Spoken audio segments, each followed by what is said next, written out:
One.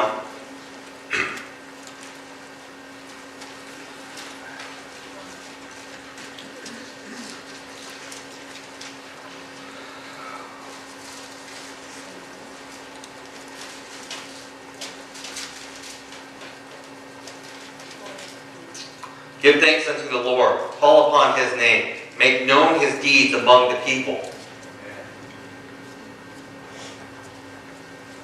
Some of us within this church, outside these walls, within the church as a whole, just churches in a whole, as us Christians, we say how great our God is, but we don't go out and show it. We don't live our lives to show it. And I'm not talking about trying to live a perfect life. I'm just saying, show it. You know what? Sometimes I don't smile. But if somebody asks me how great my God is, or what he's done for me, I'll crack a smile pretty quick and tell them. Unfortunately, I'm just not the kind that smiles. And when I do smile, it's for good reason. So, don't anybody ever take offense if I'm not smiling when you're walking up on me. It just means something I got to work on. So,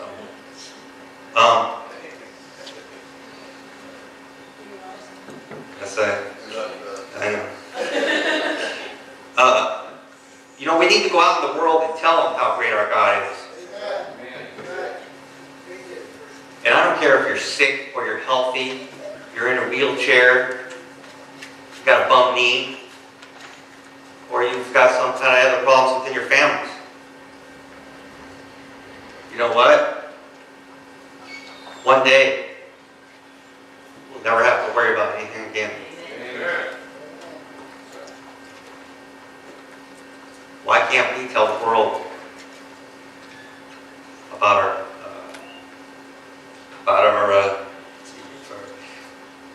how great our God is?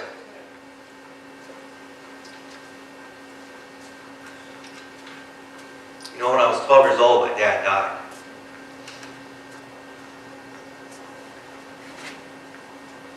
I think people expected me to give up on God. I didn't give up on God. I turned my back from him for a while, but I didn't give up on him. I knew he was there. And I knew how great he was. But I didn't take it to heart. Like I've said, I've been brought up around the Bible, around God, and I know how great he is. Unfortunate thing is, I didn't take it to heart.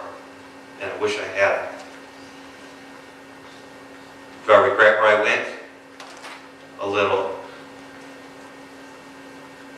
But not always. Because if I hadn't gone there, I wouldn't have figured out how great he really was. That's right. Amen. The day I walked outside the fence of this prison,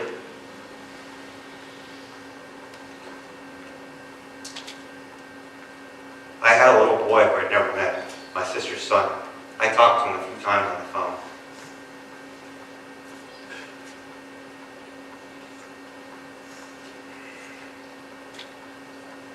This little boy ran up to me and gave me a hug and told me how much he loved me.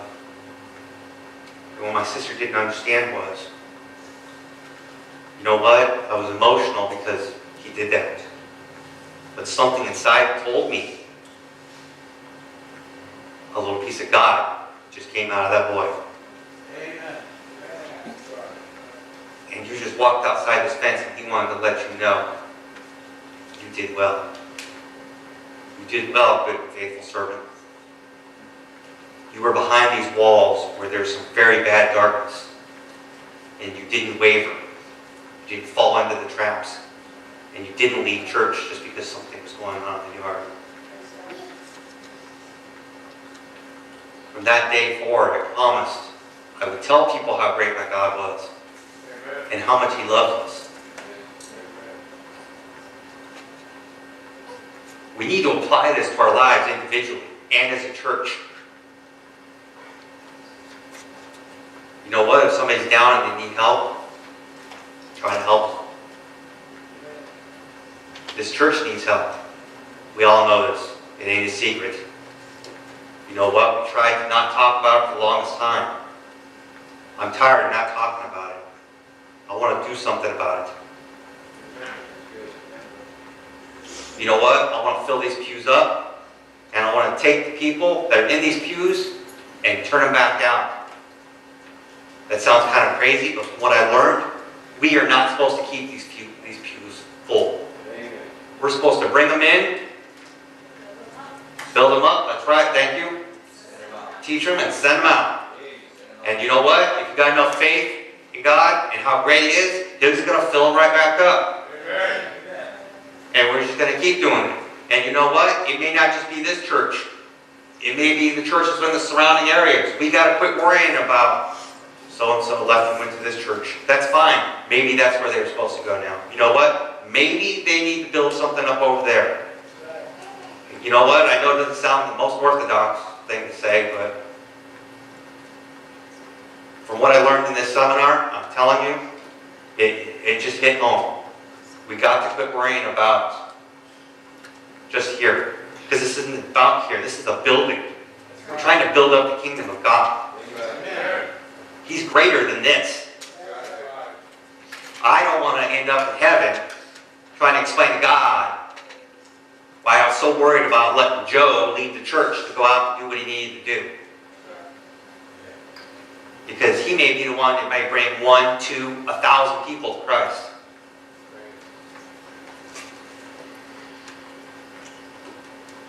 If we want change, we got to do it.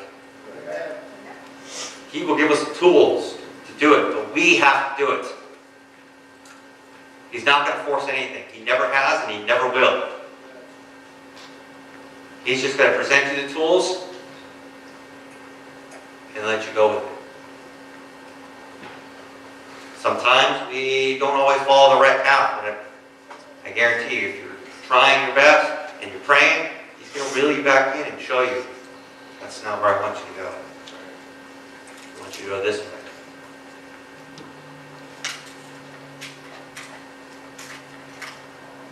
We need to continuously seek Him. As I preached to you guys last time, His love is great. Amen. It's so great that He gave us the free will to do as we choose. At the same time, we need to understand how great He wants our lives to be for Him.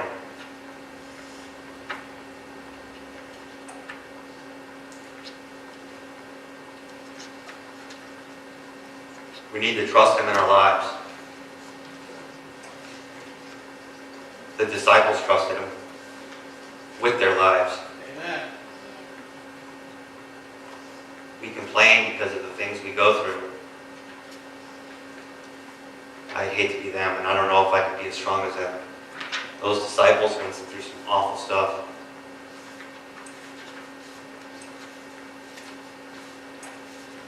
Like I said before, we need to go out to this community. And to each other, we need to show trust, though, too. But out in the community, we need to show the trust we have in our Lord. I don't think we are.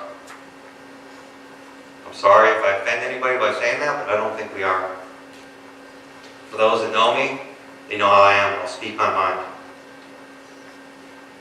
I very rarely apologize, but if I did offend anybody, I'm sorry, but that's the way I see it. And why I say that?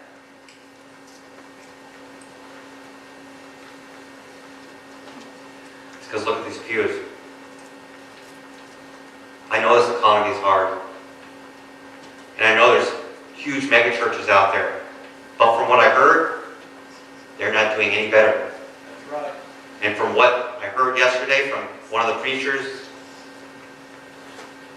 that's because we're too self-centered as a church. We're too worried about what's good for us as a church and not good for them as a person. God's slowly been taken out of this.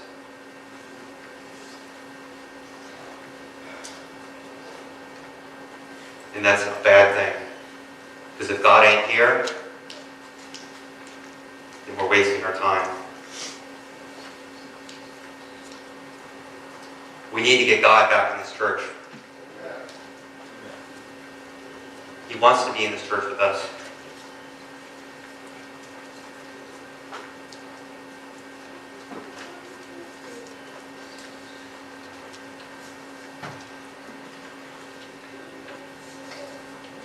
Could you all please turn to Psalms 23? This isn't even in my notes. Wow.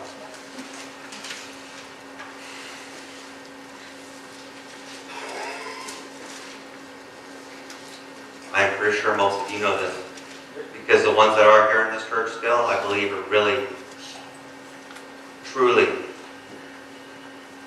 devoted to God, and they've been around the Bible and Christ for a while.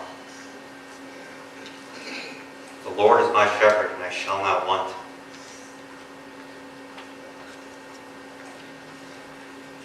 It means we shouldn't want to worry about what's going on, just about what He wants. He maketh me lie down in green pastures. He leadeth me beside the still waters. He restoreth my soul. He lead me in the path of righteousness for His name's sake. Yea, though I walk through the valley of the shadow of death, I will fear no evil, for Thou art with me. Thy rod and Thy staff will comfort me. Thou preparest a table before me. In the presence of mine enemies, Thou anointest my head with oil. My cup runneth over. Surely goodness and mercy shall follow me all the days of my life, and I will dwell in the house of the Lord forever. Amen.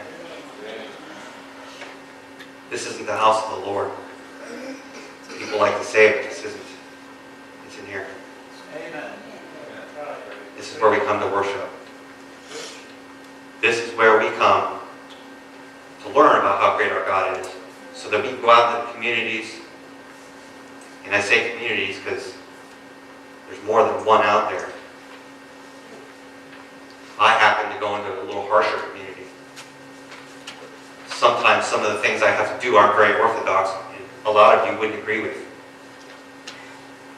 But I have to go out there and do what I have to do to touch these people's souls. And when they call us up or text us and ask us to pray for them, that just shows me how great my God is. Because these people don't even come to church. I would praise God if one of them set foot past that door. I really would. I would praise Him. I would come up here and I'd be on my hands and knees. Because I'm telling you, a lot of them have been hurt by Christians. Because we're too worried about ourselves.